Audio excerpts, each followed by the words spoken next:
right, great, thanks. All right, well, first off, thanks everyone for coming. I had this vision that I'd have like 50 people, and I would love those 50 people. Just to let you know, there is an encore presentation, same exact slides. You guys won't want to come, but tell your friends. Tomorrow, 10:30, I think it's room 102. It'll be in the app. So an encore presentation for all the people that were still in line. My name's Karen Hartline. You can find me on Twitter as @KHartline. As was mentioned, I have lots of years of experience. In my former life, I was the director of events at Mashable, 2 different times actually. Did a little stint of work at Porter Novelli PR agency. I worked with Blurb on-demand book printing as well as InterVarsity Christian Fellowship throughout all of that time. I started my own company 3 years ago, and I counted the other day, we've done 35 different events over the 3 years, and we have 4 events happening in 4 weeks and 2 days. So we keep busy, lots of things going on. We do conferences, dinner parties, launch parties, road shows. I'll actually talk about road shows. And then we work with clients with budgets of all different sizes. So if you do events, you know, sometimes you have smaller budgets, sometimes you have really big budgets. My agreement is questions. I do have 50 tips to get through, so we're gonna like bang them out really quick. I'm hoping we have some Q&A time. You can tweet at me with hashtag 50tips, 50 tips. I'll hang out after too, so if you have questions, come talk to me. You can tweet at me, I'll meet up with you, whatever. I will share the presentation via email, so if you want the presentation after, just come up and like drop your business card on the table before you run out the door to your next session. And I guarantee you will learn at least one new thing. If you don't learn one new thing, I will buy you a drink before we all leave Boston, okay? So that's my promise and guarantee to you. All right, so we're gonna go through kind of the different phases of event planning. And the first phase is pre-planning. We all love that phase, that's the longest phase. Tip number 1 is to set goals from the beginning. So what we do a lot of times is think about the end result and then we work backwards. You wanna make sure everything that you're doing touches on those goals in some way, shape, or form. And we like to ask our clients actually, what will make this event the worst event ever? And then we absolutely make sure we avoid that. We get answers like the Wi-Fi can't go down or the bar can't go dry, but that gives us an idea as to what the clients really are focused on and want to make sure happen. Tip number 2 is plan for unexpected fees. Not just last minute things, but also things like your credit card fees. A lot of times as we're running through budgets with clients, we have like the merchant fee, right? People don't think about that that's something that you usually have to pay for within your budget, or printing on site at FedEx Kinko's. We like to include a contingency. This is an actual budget from a client, and yes, we rented a panda suit for $307. It actually happened. So maybe that's the one thing you learn right there. A panda suit costs $307 for a rental. Number 3, give attendees an opportunity to meet before the event. How many of you tried to connect with people before you arrived at the convention center? Via the app or Twitter or dinners or whatever the case may be. It's a great way to give attendees an opportunity to meet up. You can do Facebook events, you can do private Facebook events, you can do mobile apps, you can do a hashtag. There was inbound 15 solo, which was really cool. So if you were attending by yourself, you could like try to meet up with other people, maybe get a date, I don't know, Aziz. So just give them an opportunity to meet up before the event so that they can really maximize the time that they have at your event. Number 4, speed networking may be cheesy, but it works. Ding.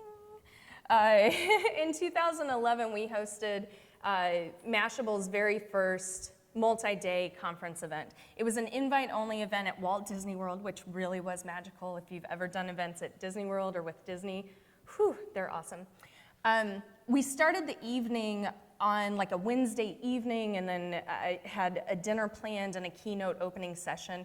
We scheduled for speed networking, very similar to speed dating. People sat at these tables. We had a triangle that we like rang the bell, and everybody shifted to their right.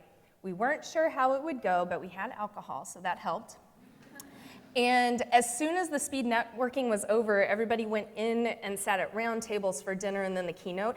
And people sat with groups that they had just met during speed networking. It was great. It really broke the ice. We did a scavenger hunt through Walt Disney World on Gowalla. Anyone remember Gowalla way back when? It was great, and the people that met on this first night, they formed their teams to do the Gowalla scavenger hunt. So speed networking, cheesy, but it works. Number 5 tip is absorb the fees. So this is more about the ticketing platforms that you might use. A lot of times there's that fee that sometimes gets passed on to the person purchasing the ticket. We like to advise our clients that you actually absorb that fee. So if somebody's buying a $1,000 ticket, the ticketing platform will usually charge 2.5% per ticket plus 99 cents per ticket. Then you get your credit card merchant's fee, which is 3.5%.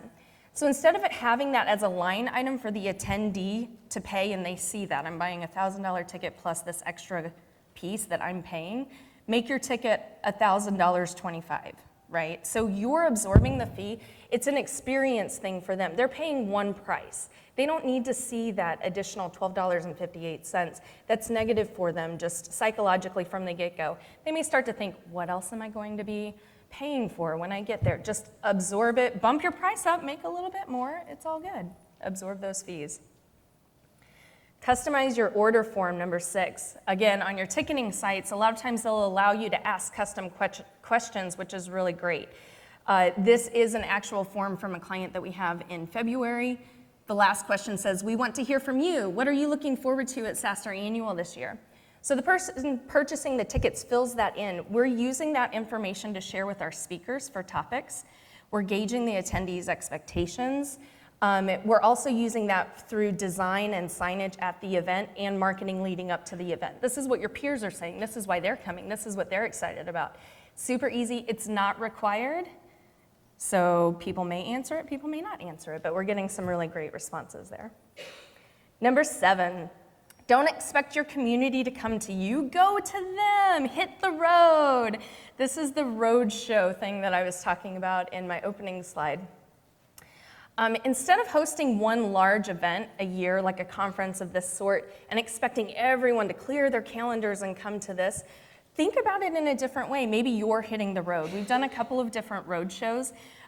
We did a road show actually with, this is the Mashable road show. Early on in the early days of Mashable back in 2007, 2008, nobody really knew the faces behind Mashable, right? Everybody knew Pete Cashmore's face. He's fabulous, love him. But nobody really knew the writers, but there was a community starting to be built. People wanted to know Mashable. We did this roadshow where we went out and we met the local communities of tech and startup, and they got to meet the faces and the writers behind Mashable as well. I really think that was a turning point for Mashable because people saw that it wasn't just this brand online. There were actual human beings. They were cool. We grabbed a beer together. Specifically, this is in Austin, and Austin 2008. We reached out to local meetup groups that were tech, entrepreneur, small business, and social network focused. We heard from multiple people about this event in Austin was the first time those different groups came together to one event. And again, it was a turning point for the Austin community because they started to collaborate together a little bit more. We did a roadshow for Twilio just last summer. We did 5 US cities and London, so we went across the pond. Twilio had a huge announcement that they were making a partnership with Google. And the idea of the tour was to show people how to use cloud-based services to run your customer service centers. Every person that attended the Twilio Roadshow in the 6 cities received a Google Chromebook. The tickets to the event were like $199. I mean, they were cheap. And then everybody got a Chromebook as well. It was crazy. The stage setup here was actually one that kind of popped down, probably similar to expo booths if you do that. It's an expo booth setup. We popped it down. It traveled to the next city. Popped it up. We had to iron that thing though. That takes a little while, but it's easy. One thing to remember about road shows is that the cost may be similar to doing one large event, but you can really get out and meet your local communities. If you have a global staff team across, they don't all have to travel in. You can go to different cities that you're focused on in that aspect, and it cuts down costs a little bit, but be ready to spend some money. Road shows aren't necessarily cheap. And then, woohoo, I participated in a roadshow that was a karaoke tour across America. Crazy. Roadshows can be fun. It was part book tour, part karaoke roadshow for Wifioki. The book is called The Wifi Factor. Tara, the blonde there, was the author. She's actually giving her presentation right now, so she's not in the room. But there were 6 of us that did this. We went across the US in this old RV. It was branded. You can see kind of the branding across the top. And self-organized in local communities. Again, this was back in 2009, I think. So it was very much based on social media. And we just karaoke'd. Like, it was fun. It was a lot of fun. This shows you people actually came out to karaoke and we're singing We Are the World. So it's fun. Roadshows are great. Number 8, turn a negative into a positive. So we had a potential client come to us that wanted to do a conference event, and they wanted to do it over the summer months, Northern California, and they really wanted to have a camp kind of theme. They came to me and they said, when you prepare this proposal, we're really concerned about doing something over the summer because we don't want to compete with family vacations. Totally nobody does anything over the summer because everybody's on vacation, right? So we decided to turn that around. Let's not make it a negative, let's make it a positive. And what we did was we found a location. It was a ski resort over the summer. They had kids programmings over the winter months, and when we talked to them, they said, we can bring in our winter staff, host a kids program over the summer for you, and we pitched it as, let's make it a family vacation conference. There's still business content, but there's stuff for the spouses, significant others, and kids to be doing. So you're not competing with summer vacations. This conference essentially becomes your summer vacation, which is really cool. Fortunately, they didn't do the event, but if you like that idea, talk to me after. Another turning a negative into a positive is when you come to a multi-day show or conference or event, it's really hard to get away from the office and not be doing email. I know some of you are doing emails. I do the same thing. So what we did with one conference, specifically in San Francisco, was we created a co-working space, and in our messaging for marketing for tickets and pushes and to the attendees, we told people, we know it's hard, we know you want to go back to the office for meetings and calls and emails. Don't do that, stay at the conference, we've got a co-working space for you. And people loved it. They popped out and did that for 2 hours, and then they stayed and they were still present for the rest of the day at the session. So turn that negative into a positive. Add personal touches. If you're hosting an event, it should be about your brand. Don't make it so businessy that people don't get to see your personality and those personal things. This is an example of an event that we did for community management professionals. We had wooden name badges that just had the logo of the conference etched into it, and then the attendees' names on a clear label on the wooden badge. And we had all of these fun things so they could decorate their own badges. It was great. They got to add personality. It was a great conversation starter. If you're an introvert, it's really nice not to have to talk to people, and you can work on your badge. It went over extremely well. Also, things like even taking your community or your company culture and bleeding it into your event. We had another client that we got the opportunity to work in their office 1 day a week, every other week. So we really wanted to observe kind of who they were and what was happening throughout their company. And they had this amazing lunch space with picnic tables and, the snack containers that you twist the knobs and the goldfish come out and those kinds of things. And they had a grab-and-go beverage fridge. We recreated their kitchen and their snack area at the conference. Instead of doing, baggies of goldfish, we had the containers, which were really cool. We had the grab-and-go beverage thing instead of the cans of soda just in an ice bucket. So think about things that play into who you are and what you do in your office and bring those into your events. Add those personal touches. 10, create templates and checklists. This is huge. This cuts down on missed items from event to event to event. It's actually easier to jump into planning, especially when you have shorter lead time. As we all know, we have clients coming to us saying, oh, we need to do a conference in 4 months and we have nothing. And we're like, sure, we can do that. We can absolutely do that. We'll find your venue. And these are all the things that we need to do. When we started the company, actually my former business partner's in the audience over here, Katie and I worked together and we created this master Excel doc where you would enter the date of the event and 150 tasks would auto-date input. It's brilliant. It's a lot of moving things around, and she did all of that. But it's awesome. If you know that you're doing events over and over and over again, create that thing. You have to zhuzh it a little bit depending on what your lead time is, but oh my gosh, it's amazing. And that's how we start with each client from the get-go, 150 kind of top timeline items and due dates. in just entering a date, and it's done. Be ready for last minute ideas. This doesn't mean problem solving, this is last minute ideas. This is Jeff Lawson from Twilio. We did their second conference, was our very first event with them, TwilioCon 2012. He came to us about 2 weeks before the conference. I laugh. He came to us 2 weeks before the conference as he was working on his keynote. And he said, oh my gosh, I want to share stories of our customers, and I had this vision last night, and I want to have their faces on these banners throughout the hall, and I want spotlights to come on each one as I'm talking about it. And in my head, if you do events, it's like, lighting tech, okay, we have to hang truss, okay, we're already at budget, oh my gosh, we're gonna go over budget. So we told him, we said, it's gonna cost to do that, and we can absolutely get on the phone with the AV company right now to make that happen. His design team, his internal design team, if any of you work with designers, they were like, there's no way we can do this. There's no way. We're already doing all of the last minute stuff for the conference. And he said, get it done. So everybody busted ass. We got it done. And it created this amazing wow factor. You can see all of the banners. The hall was lined with pipe and drape. 800 something people in the venue. The clients did not, or the customers didn't know their faces were on these banners.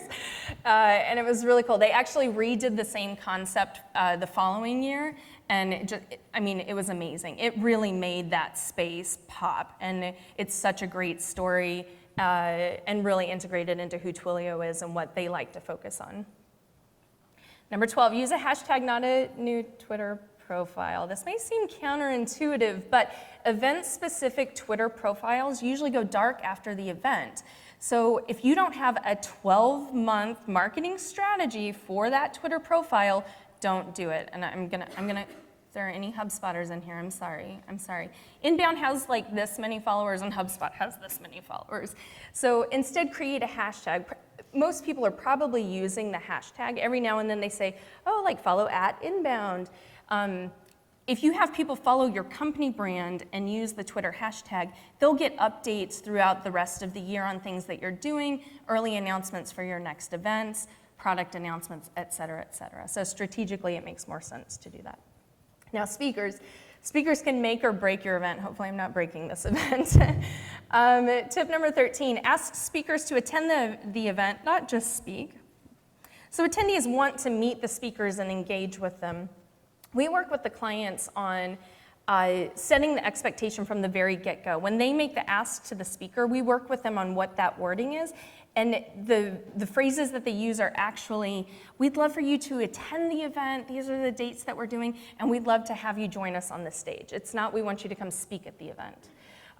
Sometimes you get speakers that just need to fly in and fly out, and that's okay, but you really want to make sure that they're participating in the event. The attendees really find huge benefit from that.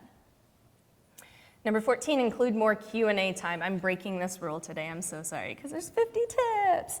Attendees want to ask questions, right? You have questions that you want to ask, and you want to engage with the speakers and do those kinds of things. We had one client that was doing a startup competition over 2 days, and we had 18 judges booked.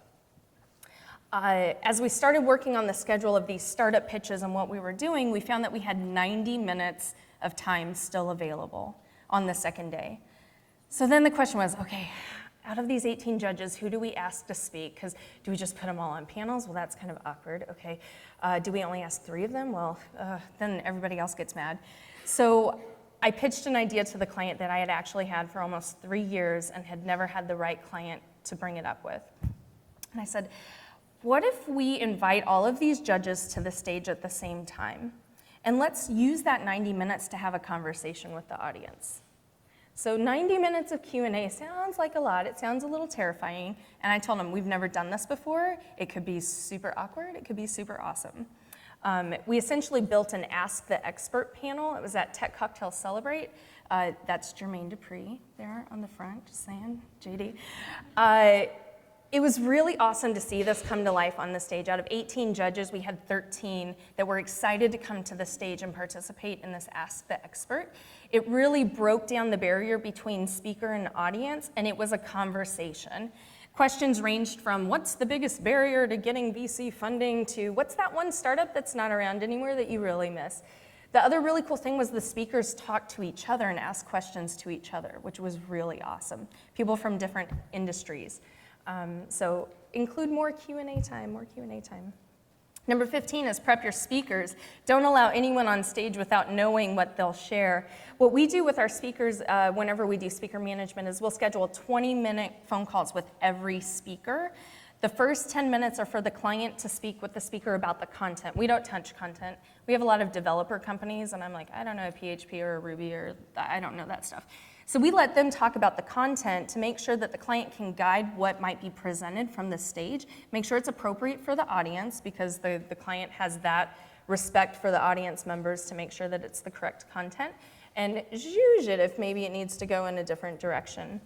The last 10 minutes are with my team to talk logistics. It's 20 minutes, we're on, we're off, and then we're ready for the next call 10 minutes later. Speakers thank us for this all the time. It's crazy. They like that personal touch, and it's 20 minutes, it's not 45 minutes, everybody's busy. 20 minutes, in, out, boom, boom. Number 16 is question your speakers. So if you're marketers, you get this, right? As we have a speaker sign on, we have predetermined questions, usually 3 questions that we'll email them and ask them for responses. It's not required, but we tell them, oh, we're gonna use this for some marketing around the event. It's easier to sell tickets when you're showcasing a sponsor versus buy tickets to my event, buy tickets to my event, buy tickets to my event. You have to have some content, right? We're all marketers here, everybody understands that. All right, number 17, don't make your panel facilitator do all the work. So often with panels, it gets a nice big checkbox next to it that panel is gonna take care of everything, the facilitator is gonna connect with those speakers. It doesn't always happen. They'll connect when they're over here getting mic'd up, and they're meeting for the first time and talking. What we do is we work with the facilitator to make sure that there are questions and kind of emails back and forth. They're setting up a phone call. We can participate in that call if we need to. The facilitators enjoy it because they're prepped. They know what questions they should be asking and kind of queuing up for the speakers. The speakers enjoy it too because they know kind of what might be coming on the stage. Just make sure you're assisting your facilitator. Number 18 is don't ask everyone to speak. We essentially create wish lists and divide them into tiers, tier 1, tier 2, tier 3. So that first tier is like, oh my gosh, we really want these people, and we're gonna make the ask.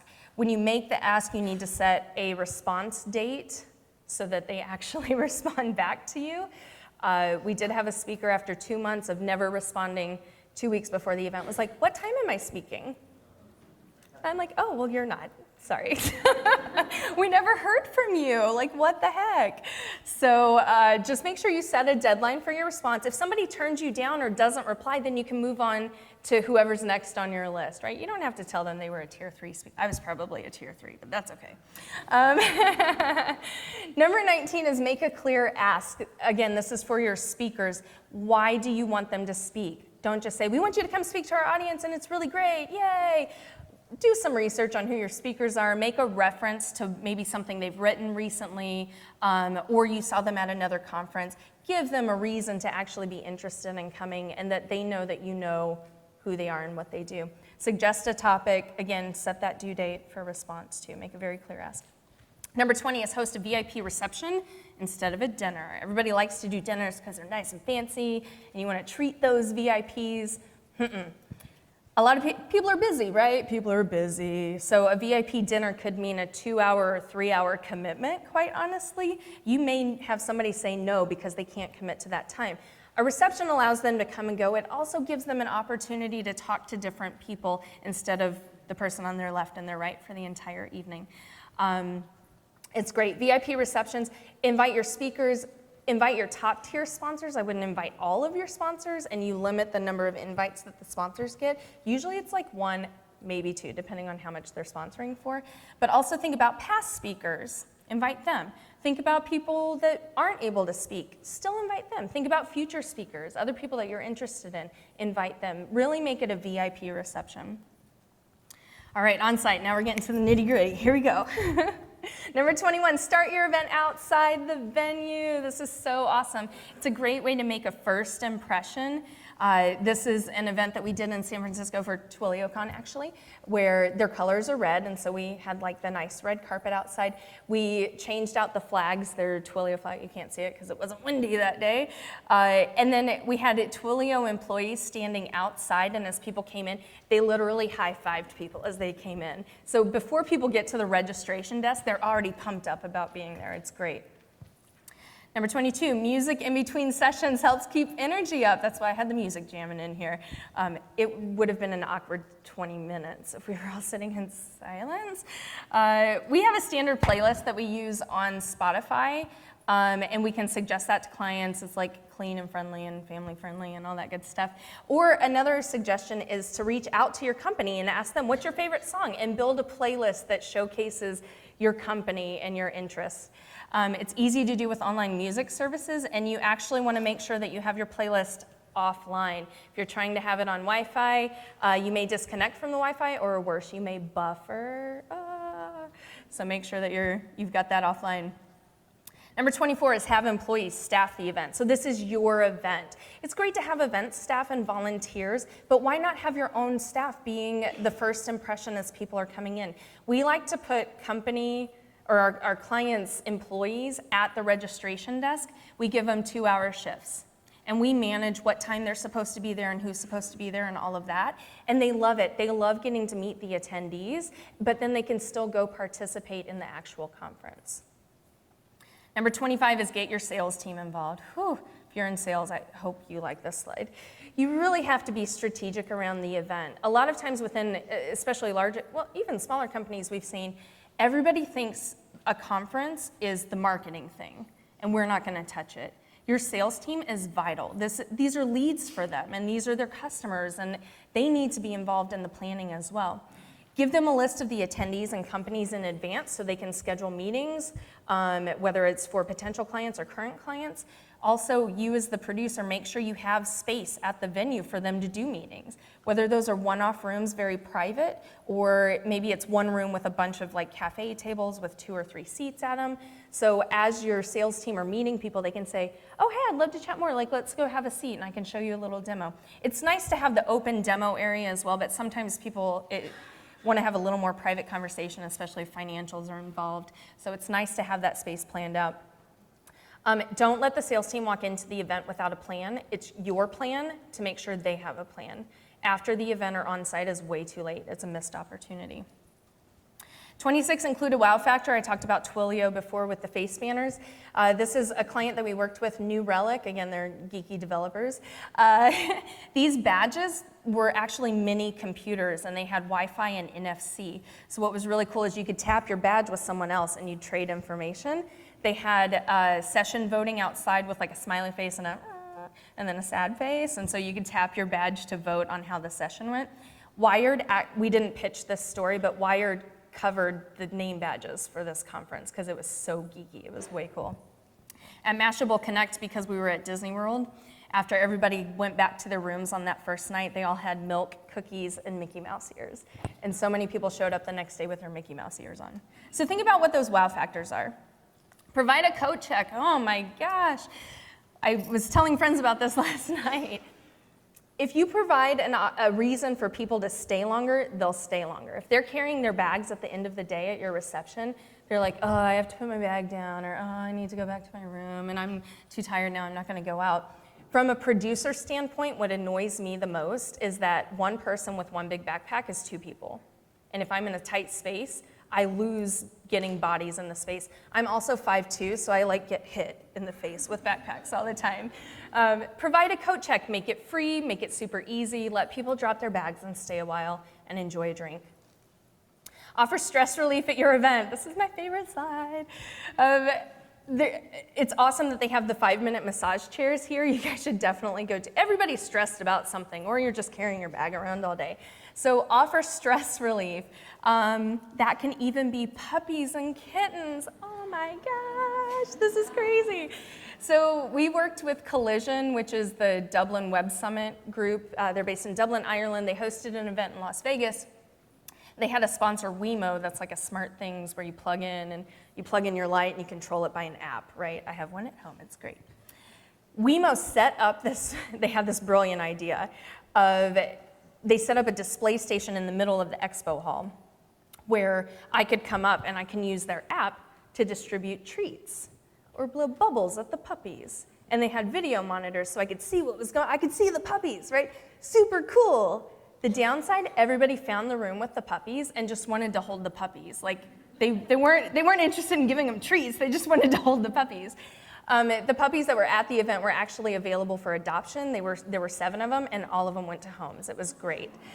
The picture on see, puppies.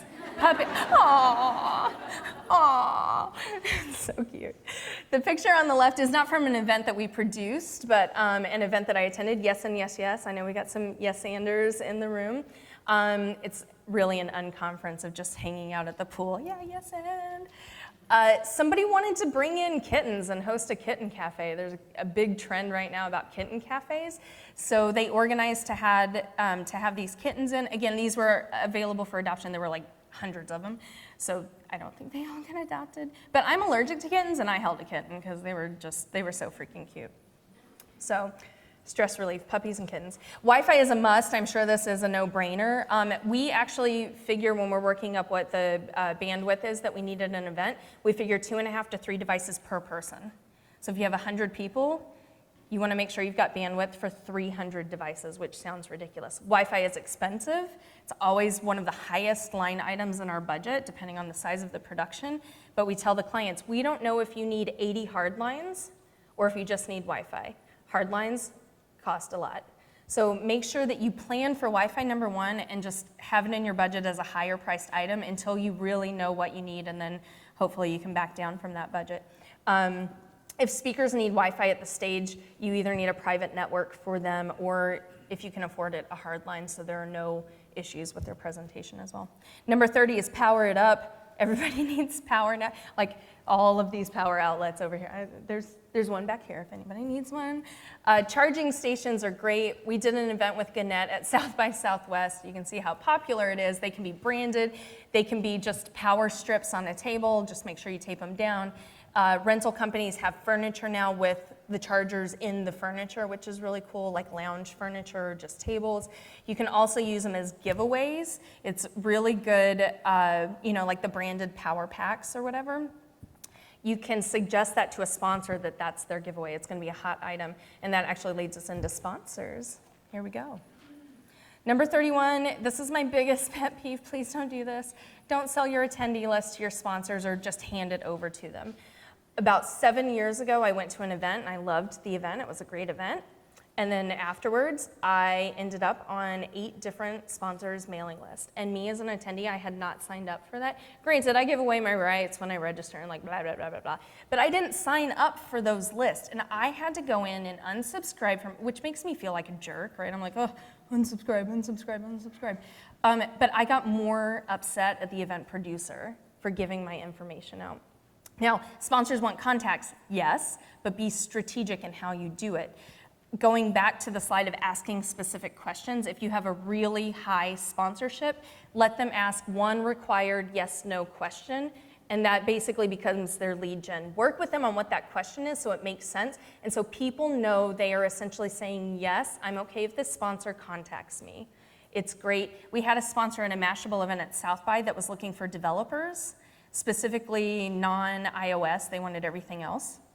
And so the question was, are you an Android or Windows developer? Would you like to connect with X sponsor? It was Skifta. And if they clicked yes, they had 600 specific names that clicked yes. That's like out of, I think we had 14,000 people registered for the event. That's huge. That's huge. They found new developers through that. So just be strategic in what you're doing. You can share the list of companies and titles with your sponsors if you want to try to connect them with certain people. Let them go through the list and go, oh yeah, we've been trying to connect with somebody at that company. Just make sure that you're emailing the attendee on their behalf and say, hey, this company is sponsoring, they wanted to connect with you, here's a contact info. It's a little more work on your side as the event organizer, but it's so much better from the attendee's perspective. And actually, we'll do that for you, so you can hire us to do it. Offer creative sponsor activations. This is an actual photo from a sponsorship opportunity, if you can believe this.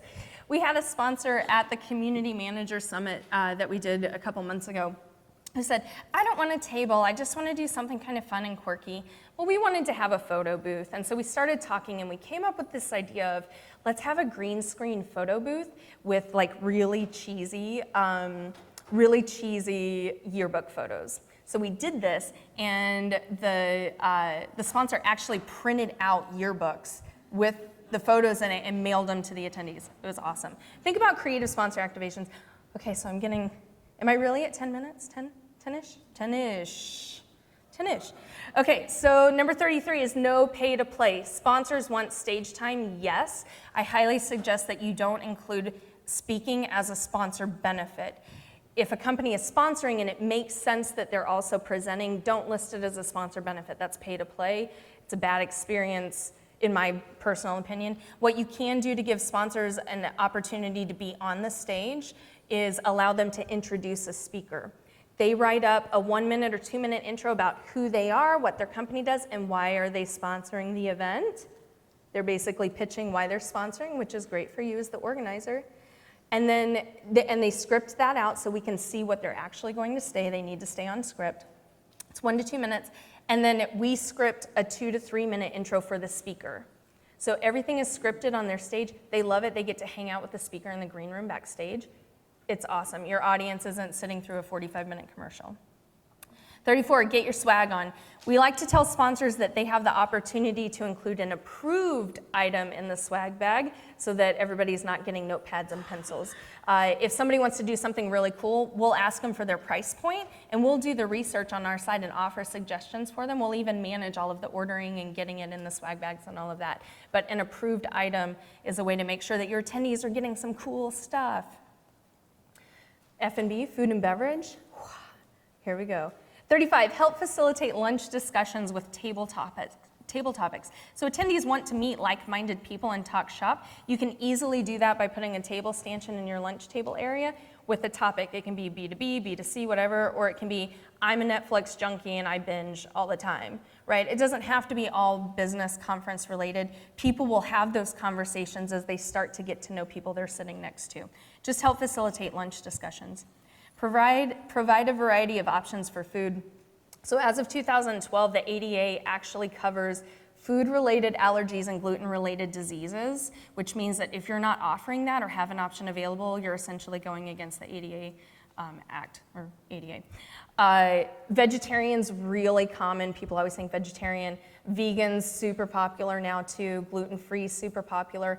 Kosher, even halal on the East Coast. Make sure you're working with your caterers on that and that you have those options. You can also tag your food tags. So it says, oh, this is gluten-free and vegan, so people know what they're getting. You need to make sure that you have those options available. You can always ask for people to let you know if they have an extreme food allergy and have something special for them in the back and tell them to contact you. Otherwise, just make sure things are labeled. Limited catering budget means getting creative. So we had a client that had a really limited catering budget, which usually means box lunches. They wanted to have a community feel. We deconstructed the boxes, put food for 6 people into one box. One person picked up the box, grabbed 5 friends, picnic. It was awesome. We did it again for them the following year because it went over so well.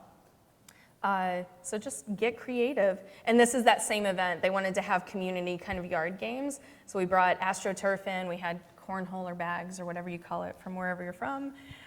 Number 38, make your water fancy. So water's great. Water's a lot better than soda nowadays for everybody health-wise. It still gives a big energy perk.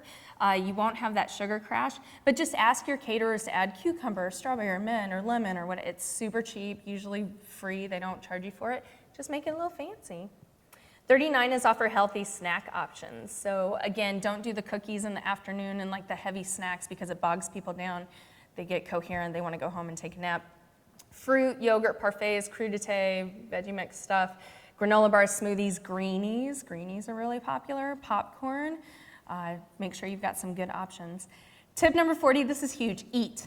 This is for you guys, eat. We put this in our production schedule for our team and we take shifts to make sure that we're actually eating. I get hangry. I am like the hangriest person you will ever meet. I have a granola bar in my bag right now and my team will tell you, like, they specifically make sure that Karen eats, or I get mad. Also plan meals for your vendors. If you have your AV team, I'm sure they're like, yeah, thanks, we love meals. Yeah, work with your caterer just to have boxed stuff that you can have for your vendors. Also make sure the client eats. We usually have a box, something set aside for the client in case they don't get to actually eat because they're schmoozing during that time. So after lunch, we're like, oh, we saved something for you. Post-event, oh my gosh, 5 minutes? 5.5 minutes. Number 41, say thank you. Writing cards and saying thank you after the event is just, like, it's huge. Don't do an email, come on. These are branded thank you cards that reflect our brand, like that's how my logo looks and all of that. These are from Moo, they're downstairs, they're fabulous.